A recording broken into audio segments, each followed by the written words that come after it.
When you need mealtime inspiration, it's worth shopping Kroger, where you'll find over 30,000 mouth-watering choices that excite your inner foodie. And no matter what tasty choice you make, you'll enjoy our everyday low prices, plus extra ways to save, like digital coupons worth over $600 each week. You can also save up to $1 off per gallon at the pump with fuel points. More savings and more inspiring flavors make shopping Kroger worth it every time. Kroger, fresh for everyone. Fuel restrictions apply.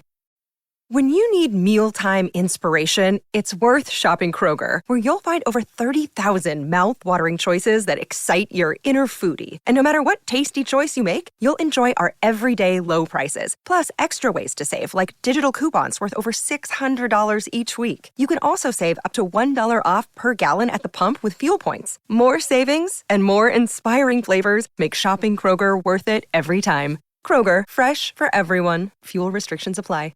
The following podcast may contain discussions supported by science that may be considered dangerous to some listeners and conspiracy theorists. Discretion is advised. The Three Down Greencast is brought to you by Lucky Bastard Distillers, Saskatchewan's premier distillery, and by the Pile of Bones Brewing Company, brewed in the heart of Regina.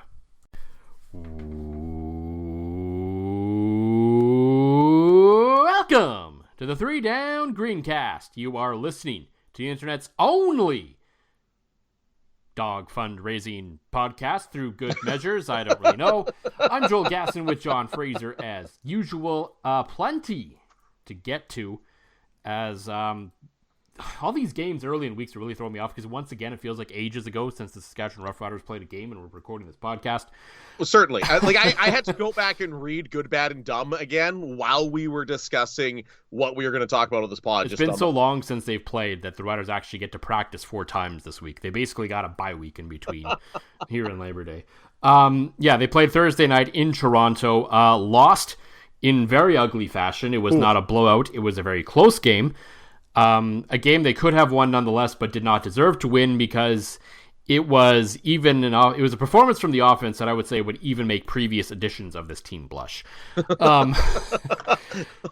Those are some harsh words, Cass. So, I mean, I don't think I'm wrong, but so we will get into that and a bunch more. So we'll of course talk about the game against the Argos. We'll talk about the Rouge because it's been a hot conversation, and we will look a little bit ahead to this week's game, which is of course the annual Labor Day Classic.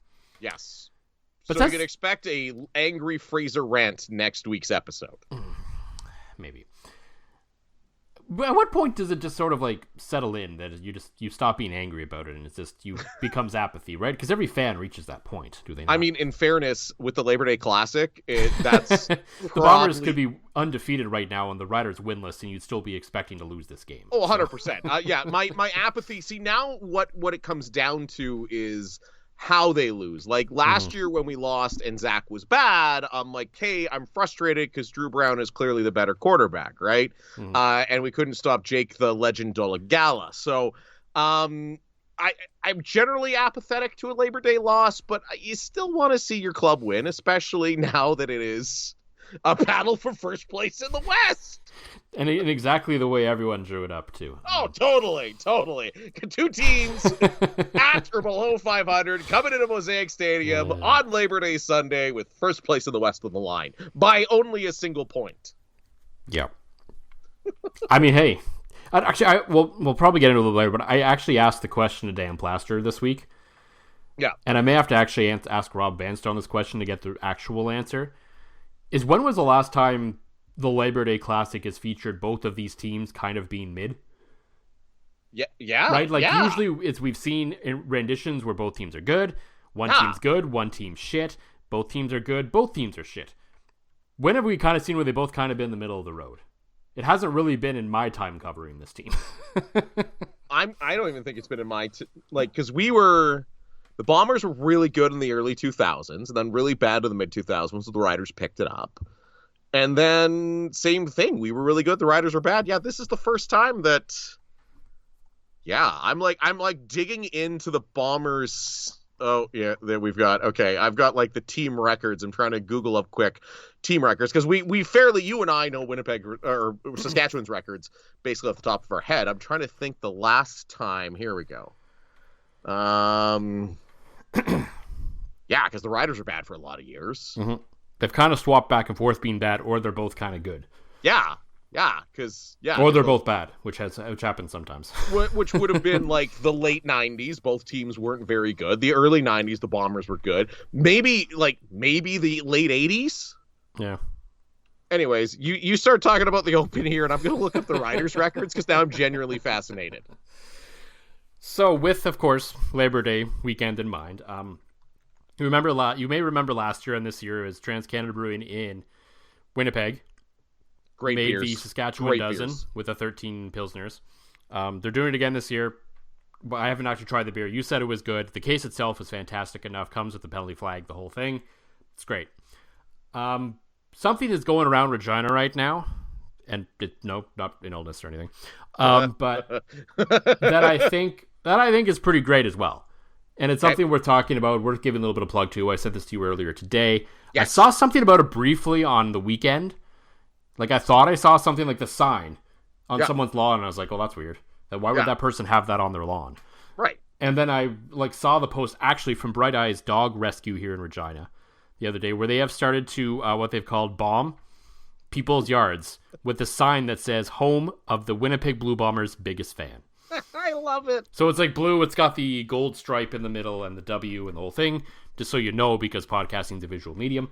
And especially when the two of us don't want to go on camera yet. Yeah. We feel like I know that day's coming one day, but until then, at some point, I feel like we might be forced into it. But for now, yes, we can this. hide behind the cloak of darkness. So yes, the Bright Eyes Dog Rescue posted this now on their Instagram and probably other socials as well. They plopped one on Dan Clark's lawn. Which is great. Just funny. So basically, for a $20 donation, get in contact with the rescue if you want to be the person sending signs out. $20 donate. They will put that sign on someone's lawn for up to 24 hours, or until the other people pay a $20 donation as well. But if you can't or don't want to make the donation, that's also fine. You just have to wait out the 24 hours. If you want that off your lawn right away, then yeah, you can pay the $20 and it'll be gone. I love this idea for multiple reasons. You and I are both dog lovers. So anything to fundraise for a dog rescue, Adopt Don't Shop is what you should be doing. I hate to sound too preachy there, but them's the realities. Two, I love cheeky fun. And I've said it before on this platform and many platforms that the Bomber-Rider rivalry is so much fun because nobody's a dickhead about it. I get it. We have small pockets of dickheads on both sides. Bad stuff happens everywhere all the time with anyone. Exactly. But I can walk into Mosaic in my Bomber gear, as I so often have done, and have some fun shit talk during the game, and you leave, you have a beer, you high five, right? So this is kind of in that vein, which I love. And I just think it's a fun, unique fundraising idea, right? Mm-hmm. Like, $20, you can pick anybody's lawn, give them the address, and you can either get that thing off your lawn for $20, I love the idea, and it's one of those great ideas that are so good that I'm like, I almost wish I would have thought of that and given that to a charity, but hopefully this goes really well for them. Getting Dan Clark nice and early in the week, and the nice thing is too, is you've basically got a 2-week blitz here, right? Yep. I mean, playing at home on Labor Day Sunday, then the Banjo Bowl. So it's a cool idea. I love seeing cool ideas, and I love seeing dog rescues make money. So, 100%. I hope every one of our 7 listeners gets bombed this week. I was going to ask, have you set one up to be sent to Greg yet? Or I don't have his address, and I don't have a slick way of getting it. I've got although I wonder if Joe would have it because he sends out Christmas cards, does he not? This is happening. Okay, Joe is getting texted right now. Well, maybe not right now. We'll do it after the program, and we can bomb a friend of the show, one of the hosts of the Piffles podcast, Greg McCullough. Yes, because out of everyone that I'm kind of close with, he's the only one that I would actually say is actually like a Rider fan. So, like doing it to me wouldn't be worth it because I mean I don't know, but whatever. Yeah, I'd pay the money just to make the donation, but right. And then you're in Saskatoon, so I don't think they do up there, but it's also kind of true. So 100%, at least, in like a several block radius. If I could get a separate sign that said biggest fan of Zach Collaros, that one would end up on your lawn. I would give all of my money to get that off my lawn. It would just be like, no, okay, What's your e-transfer? How much to not put that shit on my lawn right now? Just name the number. Blank check here. Got to remortgage the house. Boom, done. So if any charities are listening in Saskatoon, or you know any charities in Saskatoon and you're listening, if you want to get a lot of money quickly, make a Zach Caleros' great sign and put it on John's lawn. There you go. And let's just end, if you want, you can also put, like our friend Greg has done in the famous Photoshop I've tweeted out a few times, you can also maybe put some bottles of the distillery that should not be named beside it, because that, I will drink generic commercial beer, but I will not drink that ish. No. Yeah, Rider fans once again probably getting into some beverages.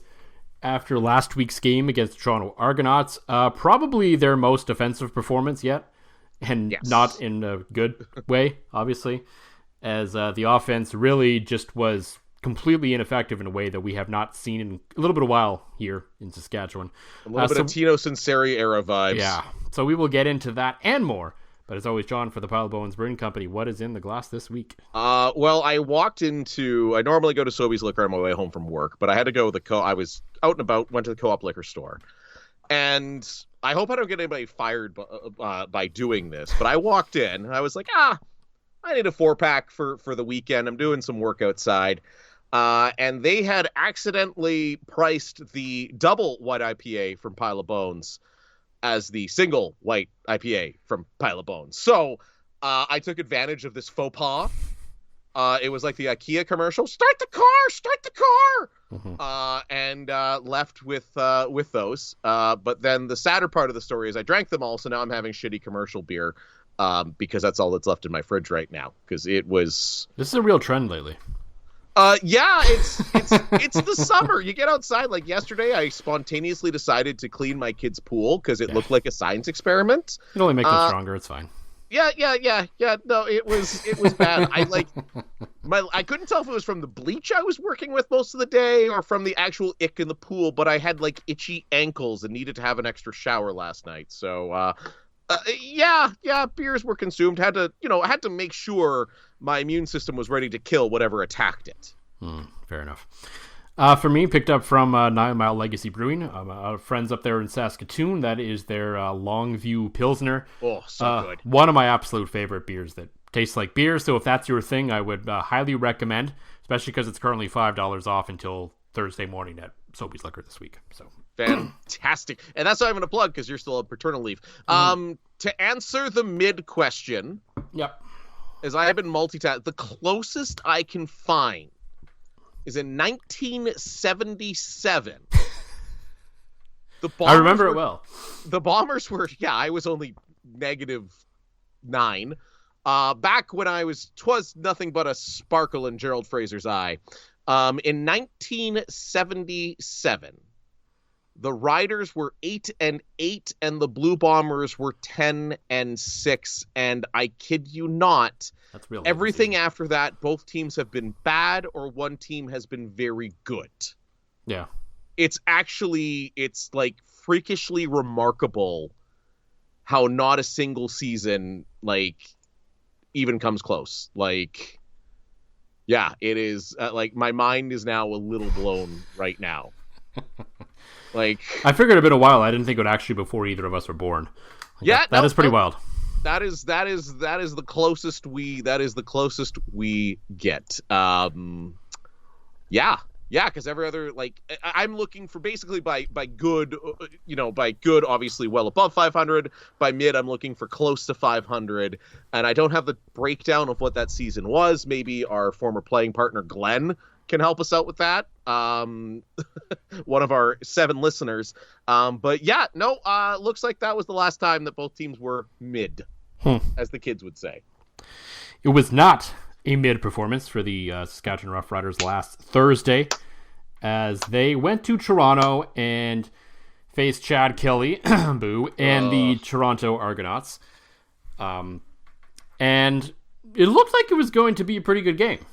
They rushed out to a 13-0 lead in their first 4 drives, and you thought, okay, this is kind of what they didn't do against Montreal. They're taking advantage of it. The offense looks pretty smooth. Yep. The defense is obviously in its bag right now. Things are going great. And then they did literally nothing the rest of the game. And like, it was such a harsh turnaround that I can't ever remember being like, okay, like there's been games where teams, and this is, true across football, where they do, you have the really great opening drive because you've been working on it all week and that goes well, and then you kind of suck the rest of the game. Like that's not uncommon. But to have 4 good drives and then completely fall off the map as hard as the Riders did for the rest of the game doesn't happen all that often. And it wasn't the entire team. Like, it was basically just the offense because the defense did their job. Like, Toronto found the end zone once, and that includes four attempts at the goal line. 3 of them, the Argos failed to score. Which is unbelievable. Which is an absurd ratio in any level of football, any league, anywhere. I don't care 1 yard off the ball or not. Yeah. Special teams were great. Adam Korsak had probably his best punting game as a Saskatchewan Roughrider, and he's had some good ones. But he was absolutely money in that game, keeping Generian and Grant at bay for the most part. One kind of got away from him a bit, but they still stopped them. He had a 64-yard boomer. Like, it was a masterpiece on that end as well. Brett Lowther rebounded, hit all 4 of his field goals, and it was just a completely abysmal offensive performance that I think is downright shocking, considering even when Shea Patterson was playing, the offense did not look that bad. No, the offense was awful. Now, I will defend them just a little bit. I thought they were bad. They were disjointed. Clearly something was amiss. But again, the only downside of, the only downside of stopping Toronto at your goal line 3 times, that means you're starting from your 1 yard line 3 times. And it just seemed like that seemed to rattle the offense, right? You see one of 2 things kind of happen in that situation. Either the offense comes out all full of piss and vinegar because the defense just made this massive, game-changing play and they put together a drive, but it seemed like they would come out and just poop their pants. So it was disjointed, it was ugly, but it was almost like that feeling carried over. It was almost like Trevor Harris felt like he was in his own end zone and had to make decisions too quickly, even when they weren't, right? It was like that feeling of back-to-back drives, starting on his 1 yard line, spooked him, and he was just like that the rest of the game. That didn't help him, but it was also, it was the drive where was after a punt. Yeah. And they were at their 14 when he threw that interception. Oh, that was terrible. And that's what turned the game. Like, they were up 13-0. It was second down. There was no need to try to push the ball down the field there. As aggressive as I like to be, like, sure, throw it. But that was not the choice to make. And from that point on, everything just completely derailed for them, because including that drive. So after they made it, their first 4 drives were 58 yards, 69 yards, 0 yards, and 35 yards. Yeah. After that, every drive the rest of the game, 1 yard. This is net yards, by the way. 1 yard, 8 yards, 0 yards, 18 yards, 1 yard, 20 yards. That's when they got a field goal in the second half, and I think that's one of the ones where they actually threw the ball downfield a little bit. Yeah. 8 yards, 10 yards, 10 yards, 41 yards. That was the other field goal. 2 yards, and then the infamous final drive of the game of -7 yards. So based on math, 1, 2, 3, 4, 5, 6. Like, they didn't have many first downs after that.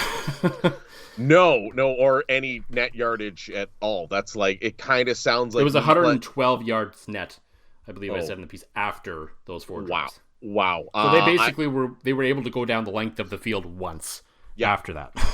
It kind of looked like me trying to play NCAA football on Heisman difficulty. It was ugly. It was not good. But you could tell the tone shift, and I was surprised because this seemed like something this team had moved away from. Was when bad things happened to them, they kind of were able to still keep their poop in a group. But it was like that Trevor Harris interception. Like, the whole way the way he played right before the half, almost like just completely deflated them, right? Like, you're up, you're playing awesome, you're 6:28 away from halftime, and you throw 2 picks in 6 minutes, right? Essentially the same play too. Yeah, exactly. Like, the same out pattern that I don't think anybody that plays NCAA football 25 is throwing.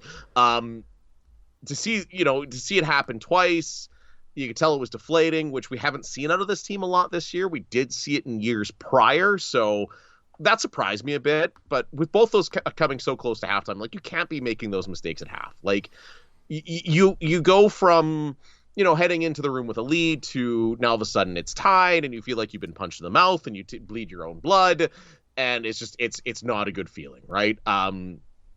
You're right, so many positives, right? And I think the score flattered this team. Oh, heck yes. I mean, the defense was good, but like, situationally, because they had the 3 stops at the goal line, but the Argos still got to the goal line a lot. Right. And exactly. And that's not, like, I'm not blaming the defense for anything. Like, they played well, even had the Argos scored more touchdowns. But the Argos should have beat the brakes off them. Oh, 100%. Like, that was easily a 2-3 score win for them. Yeah, it kind of like how if Saskatchewan plays anybody but Montreal the week prior, they beat the brakes off of anybody else. Toronto kind of did the same thing, right? Like, I get it. It's great defense to stop a team on the goal line, but it also requires, like, it's not something that happens all the time, right? And Toronto, I think by the third one, there must have been a hope in Corey Mace's mind that for some reason Ryan Dinwiddie did the cowardly thing and kicked a field goal because he got scared from being stopped so many times, just to get the ball back to the 40-yard line. And again, kudos to Dinwiddie. Yeah, he stuck with it, to his credit. A lot of coaches, after even 1 or 2 stops, might have just said, no, we're kicking now. Yeah, it's not our night. We're able to drive, 109 yards, but can't go the rest of the way. So I'll give Dinwiddie credit for that. And if they even punch in or even kick a couple field goals, we're not having this conversation about the Rouge. It seems like this is, and I get it, people are mad, but I feel like people are mad at the wrong thing this week in Saskatchewan. Everybody's talking about the Rouge when we should be talking about some of the questionable coaching decisions on this one, especially late in the game. And we love Corey Mace. We are Corey Mace guys, but that clock management at the end of the game, Joel, was just atrocious. Yeah. Like, there's no question about it, yeah. Like, just run the ball. And the stupid thing is, like, he showed his timeout, he essentially iced Trevor Harris. Right? On the timeout late in the game, Trevor Harris in his own end zone, they've got the right play called. They see the blitz coming. They've got the right play called. Everybody and their dog thinks the Riders are going to run 2 times and go to overtime there. So your chance to catch them by surprise was gone when you called that timeout too late. Yeah. And then to go back to the pass, as you could see, Toronto went, oh, okay, well, they might pass, so we're going to drop into a bit softer coverage. We're not bringing the house. Forcing Trevor Harris to throw in a triple coverage is like, well, now you can't run the clock out. So instead of kicking to Jadarian Grant with... But Glenn Suter said they could. When you need mealtime inspiration, it's worth shopping Kroger, where you'll find over 30,000 mouth-watering choices that excite your inner foodie. And no matter what tasty choice you make, you'll enjoy our everyday low prices, plus extra ways to save, like digital coupons worth over $600 each week. You can also save up to $1 off per gallon at the pump with fuel points. More savings and more inspiring flavors make shopping Kroger worth it every time. Kroger, fresh for everyone. Fuel restrictions apply. When you need mealtime inspiration, it's worth shopping Kroger, where you'll find over 30,000 mouth-watering choices that excite your inner foodie. And no matter what tasty choice you make, you'll enjoy our everyday low prices, plus extra ways to save, like digital coupons worth over $600 each week. You can also save up to $1 off per gallon at the pump with fuel points. More savings and more inspiring flavors make shopping Kroger worth it every time. Kroger, fresh for everyone. Fuel restrictions apply. I thought, Kate, my impression of that, and this is the most absurd part of this whole thing, that Glenn Suter was so bad on that last drive that we could have multiple interpretations of just how bad he was. Yeah. Lots of people think, and I'm with you, that he didn't understand that, the clock stops after an incompletion. I thought he wanted Korzak to run around in the end zone despite the fact the ball was snapped from the 1-yard line. I don't think that. I can't imagine a world where he could run around for like 20 seconds and punt. Oh, God, no. If they were up 5, you could do that and take the safety, sure. Exactly. Take the safety, give up the single. You still can't tie with you still can't tie or win with a field goal. The double, the safety, but 2 points. Yeah. Yes. Sorry. But yeah, give up the safety, kick it off deep, and then, okay, you're tying the game with a field goal. So that would have made sense. I don't know what Glenn Suter was thinking there. No. And I mean, we don't really know what Corey Mason, Mark Mueller were thinking there either. Like it's a very obvious scenario. Like you and I we get it. We are aggressive guys. Like maybe you take the shot on first down. Yeah. You there was technically time to get down the field and maybe get the rouge yourself for the win or something. So like I understand that thinking and can appreciate that thinking, but at the same time you haven't moved the ball all damn since the fourth drive of the game. Maybe let's just get through this, get to overtime, and at least then we'll start at the plus 35. And that's it. And you've got a short field in overtime, and it's not like Frankie Hickson was bad either. He had 79 yards on the night. He was averaging 5 yards a touch. The real big mistake in that whole, like, obviously the running on second down was bad, but it was the sack on first down that was worse. Yeah. I mean, had that just been an incomplete pass or they just hand off and run, the whole situation is obviously avoided. Even if Harris takes like a short sack, it's fine. Yes, exactly. But instead, you back yourself way up and you're trying to make the last place of the game for the shadow of your goalpost where there is no room for error. Like you can't go down in the end zone. Like kudos to Harris for staying out of said end zone, but like, man, it was an ugly performance by the offense. It was an ugly performance by the coaching staff, and yet still somehow they're first place in the West Division. Like, I feel like it's funny with watching this team and watching the things that Corey Mace does and how so much of early in this season that Corey Mace has the team playing well, playing for each other, looking out for one another, but seems to still make a few boneheaded mistakes. It's like, well, what's this team going to do when Corey Mace sits down and plays a season of Madden? Which, for the record, if I am ever a general manager one day or owner, both are totally feasible things for happen to me in my lifetime. If either one of those things were to happen, mandatory training for my head coach would be, all right, you're sitting down, you're running a season of Madden, and I'm watching your clock management. Because I feel like our generation, and I'm surprised that Corey Mace is around our age, but he was playing professional football while we were playing Madden.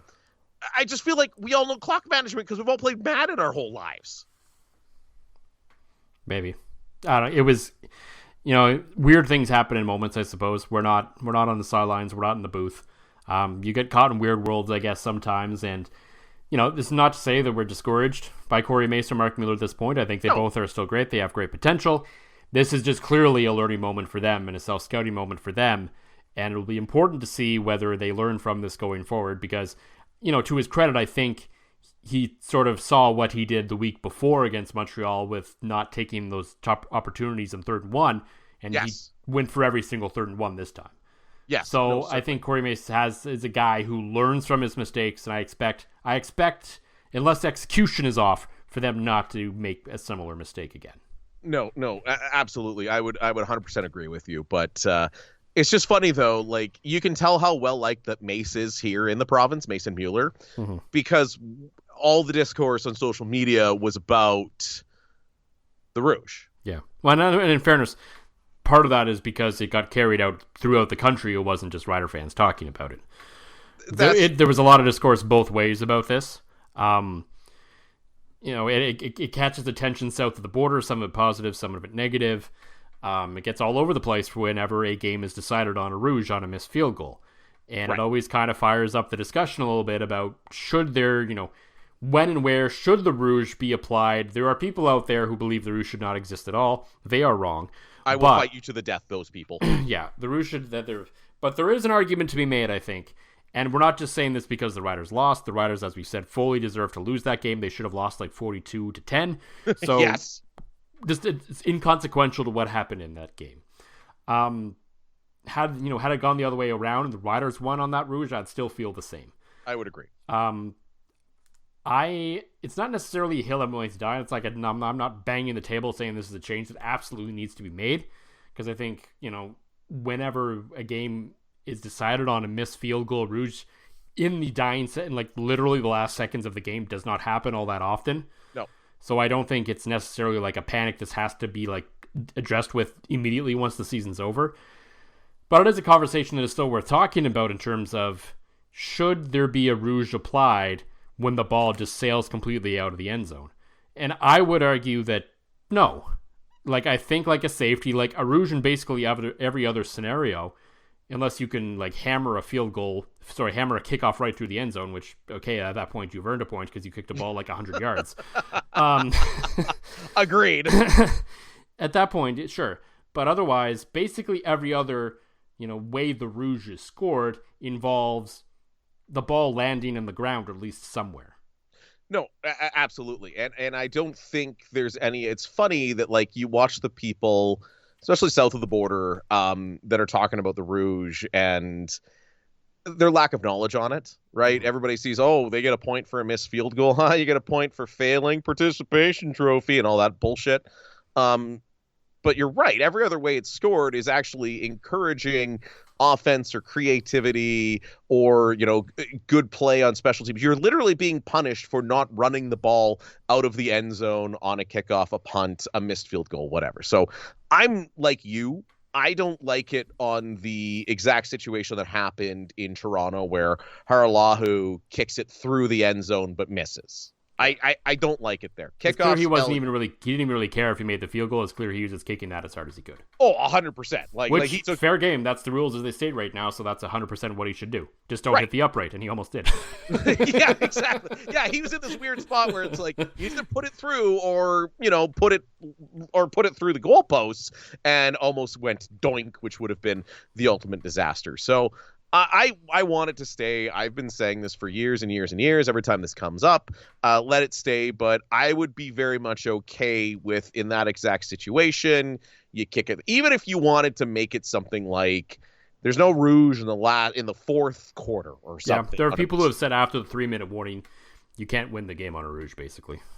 Basically, if the ball sails out, the Rouge doesn't count on that spot in the final 3 minutes. But I would love to that only apply to like kicks, because I would absolutely love, and I'm stealing this from you from the preamble, to see somebody try to coffin corner a punt out of the end zone. Yeah, like I would always argue, if the ball lands in the end zone, even on a field goal, if it's missed, if it lands in the end zone, there is an opportunity for it to be conceded one way or the other. Then the Rouge should apply. Yes. No, I absolutely, because I think that is a sneaky, super exciting play. Yeah. So if you're on your 40, rather than attempting a 47-yard field goal, if you trust Adam Korsak to go out there and just hit a line drive to the coffin corner of the end zone, why not? Well, absolutely. And let's face it, our boy Sergio Castillo won the Winnipeg Blue Bombers a Grey Cup on the strength of the Rouge, so I cannot argue for it to go away, or I'd be a hypocrite. No, and I mean, like, overall, the Rouge is a good thing. It is very much a strategic thing. There is, scenarios where you give it up to gain yardage, and on punting scenarios, for example, like the Rouge is essentially a punt. Like, okay, you score a point, but you're also giving up 35 yards. Exactly. So that's why most of the time you don't do that, but occasionally it rolls in and you get punished for it. Or there are scenarios as well where it's like, okay, we're too far away for a field goal, but we're up 8 right now, so let's just hammer this into the end zone with a minute left and make it a 2-possession game. Which is why John Ryan would have been much better in that spot, but instead he just rouged everything. Yeah, he did. Which is funny. You would think, as a couple of guys that love the Rouge, we would have loved that, but as I said back then, that was no bueno. There's a time and a place, and there's a strategy to it that I love, and that's why I don't necessarily like the missed field goal game-winning Rouge, because there's no real strategy to it. It's just, just kick it as hard as you can, kick it through BMO Field, and we'll just all get out of here. Exactly, especially BMO Field with its shortened end zones at the two ends, too. Is that still a thing? Are they still like 117 or something, or 118 the one way? I honestly don't know. I'd have to... I know the grass in one of the end zones is still different, but... That's fair. They showed the shot of it in the game. I was like, oh, God. Yeah, it was jarringly different. I've already hit my Google capacity for this episode, so otherwise I would fire that up and take a look. But yeah, I'm not sure about it. And he hit it so hard it didn't matter. Like if it was fully regulation, it wouldn't have mattered. So. That was going to the Ferris wheel at the CNE. Now, and it always brings us back to a classic Simpsons reference, and you know how you and I feel about our Simpsons references. Yep. What's the reference? Oh, the Homer. Sorry, I had a sip of my beer. Homer's on the couch. He doesn't want to go to church, and he's watching the CFL draft. Mm-hmm. And there's this moment where the sportscaster's like, the Saskatchewan Roughriders, who led the league with 7 Rouges or only scored so many Rouges last year. Have you never seen that clip? I've seen it. I was waiting for you to tell it because it was clear that you wanted to tell the story. So. I just assumed that all 7 of our listeners had seen it, so I was just gonna. Well, it's always everyone's first podcast sometimes, right? Or people maybe don't remember exactly what happened in that clip, right? No, that's fair. That's fair, and I'm sure I would play it now if we cared about editing or tweeting it out or anything like that. So maybe that's why we're still at 7 listeners. Maybe. There's a chance that number maybe will go up this week because Labor Day is on the horizon, as we talked about. And the Riders, of course, will play the Bombers this week in Regina. They will play next week in Winnipeg, and then that will be the season series. It's gonna be an interesting 2 weeks. Yes, in the CFL and really across the West, because obviously the Riders and Bombers play back-to-back weeks, and the Stamps and the Elks play back-to-back weeks. BC plays Ottawa this week. So we may finally start to see sort of the direction we may see for the West down the stretch run here a little bit. If certain things break away. Now, if everyone splits, then we're just kind of exactly where we were before. Which is what I'm rooting for, because I love chaos. No, absolutely. From an outsider's perspective, from a guy who covers this league perspective, I hope both Western Series split, and we're in the exact same spot, and we just get on one hell of a roller coaster down the stretch for the final half of the year. But I do think, number one, I think Edmonton has a very good chance to win both games against Calgary, because I think that's a team going in the wrong direction. Agreed. 2, I do think there is, while I wouldn't bet a lot of money on it, because it doesn't technically happen a whole lot, at least not recently. The Riders have only won twice in Winnipeg since 2014. Like, they won in 2014, they've won once in 2018 since. Yes. So it's certainly not the favored scenario. It's certainly not the most likely scenario. But I do believe, despite the way both teams are kind of trending right now, that there is an outside chance that the Riders could take both of these games. And so I don't think we need to have any explanation as to why we think they may win Labor Day Classic, because we've seen the Riders be complete dog shit and just beat the shit out of good Bomber teams during that game, because that's just how that goes more often than not. No, that's just that is exactly, and I'm just used to it, and I have accepted it, and that's the way it will always be. Now, that doesn't mean Winnipeg can't win. We've seen them win occasionally, and especially more so in recent years. It's getting a little closer to 50-50 than it was for a while. Yes. But I think overall, because in going into the Banjo Bowl, this will be far more vital for the Riders perhaps, is I think, unlike the BC Lions, who we think have proven are not capable and are not built well to beat the Winnipeg Blue Bombers. No. I believe the Saskatchewan Roughriders are at least better equipped to do so. Now, I know they didn't quite get full bully ball Bombers the last time they were here a few weeks ago, and they're getting up to that level again with the offensive line, even though they're on like their 12th offensive lineman. So they're running the ball, they're doing all that stuff they do right. But I think Corey Mace has built a team that has built the fight back against that. They are obviously excellent against the run -1 game against Edmonton. And as we saw against that game against Winnipeg, though we haven't seen it as much recently, but I feel like playing Winnipeg will probably bring it back out again. This team has the capability of being violent back, which is what you have to do against a team that is as strong and as plays bully ball like the Bombers. So I'm not saying it's going to happen. I'm saying for the first time in a while, I believe the Riders could potentially win both games. Well, and you and I were talking about how this, especially in the CFL West this year, it's seeming like you've got teams that are built to beat other teams, right? Winnipeg matches up really well against BC. I think Saskatchewan matches up really, really well against Winnipeg. And let's face it, Saskatchewan was one of the first teams to go, okay, this is how you beat Winnipeg. You put it in Collaros' hands. Now, Collaros is going to have more options at receiver this game and has looked more like himself minus until last week. Oh, God, that was terrible. Like, if Collaros plays anything like he did last week, it's a sweep, and it's an ugly sweep. Right? But even at that, you needed Sergio Castillo heroics to beat the Hamilton Tiger Cats. Like, I feel like the chance is there. I love that we are all just kind of assuming that Saskatchewan's going to win Labor Day, even though they were only a 2.5-point favorite. But, I as a Bomber fan, although I am in my 5-year grace period, so I can't be that upset, I do feel like, and they showed it earlier this year, that Saskatchewan is just, they are just, much like Winnipeg is BC's kryptonite, I feel like Saskatchewan is Winnipeg's kryptonite, and it could be a long 2 weeks for a Bomber fan that proudly wears his gear everywhere he goes in Saskatchewan.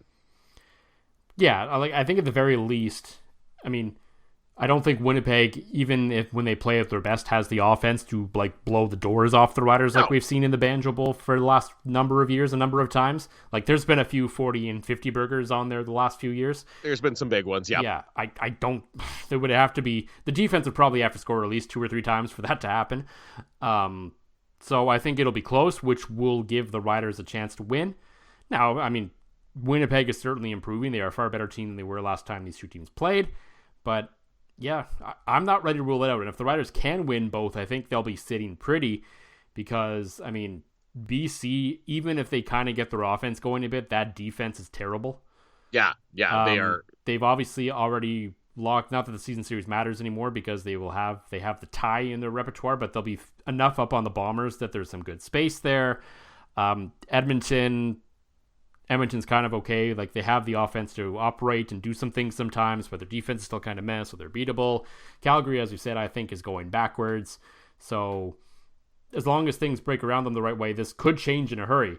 And it could also stay exactly the same as everything flips, or it could flip completely the other way. And that's completely it's not out of the realm of possibility that Winnipeg wins both of these games. And if Trey Ford doesn't play, I could maybe see Calgary at least splitting, maybe winning both, but probably not. I love how ridiculous the season. Like it is literally, this season is quite literally Montreal, probably Ottawa, definitely, and then everybody else except Hamilton.